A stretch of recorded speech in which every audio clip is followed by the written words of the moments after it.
तारीख 5 तारीख enforcement branch Agartala তাই আসাম এফএল যৌথভাবে ফাইয়ে তাই লেখুঙ্গা পিএসনি স্টাফ সহ অফিসর এরিয়া রাধিয়া পারাও অজিত দেববর্মা নগ রেড খাইয়ে প্রায় গাঁজা 5 বস্তা ওজন का प्राय 81 केजी अनुमान अब ओजा बड़ा इनका शीश लेगा था हमदाना बयस का 40 अनुमान प्राय 4.5 लाख टाका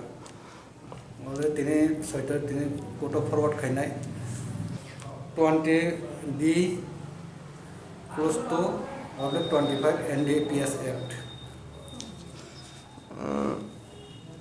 Bukan Pemungka Sri Kumar Deborma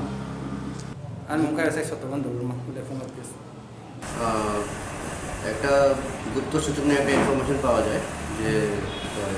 রাজিয়াপাড়া লেখুঙ্গা পিএসের আন্ডারে একটা বাড়িতে শুকনো গাঁজা স্টোর করা আছে তারপরে অ্যাকর্ডিংলি এসপি এন্টি নার্কোটিক্সের team Assam rifle 21 sector team আর লেখুঙ্গা পিএসের পুলিশের সহ একটা রেড কন্ডাক্ট করা হয় আজ ভোর রাতে লেখুঙ্গা থানা আন্ডারে রাজিয়াপাড়া গ্রামে ওখানে একজনের বাড়ি অজিত দেববর্মা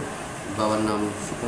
কুমার দেববর্মা ওর বাড়িতে রেড করে বাড়ির সিলিংয়ে প্রায় 81 কেজি গাঁজা উদ্ধার করা তারপরে ওকে অজিত দেববর্মাকে অ্যারেস্ট করে লেখুঙ্গা পিএসে আনা হয় তারপরে একটা স্পেসিফিক NDPS অ্যাক্টের আন্ডারে কেস এটা একটা সিক্রেট ইনফরমেশন ছিল এর উপরে বেস করে একটা সার্চ করা আছে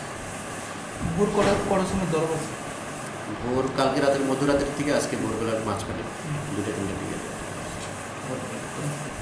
ওর নাম হচ্ছে অজিত দেববর্মা ওর বয়স 40 ইয়ার্স কোর্টে আজকে তুলে এটা আমাদের সেকশন 20 সেকশন 25 NDPS অ্যাক্ট আর সেকশন 8 আমি SDB মোহাম্মদপুর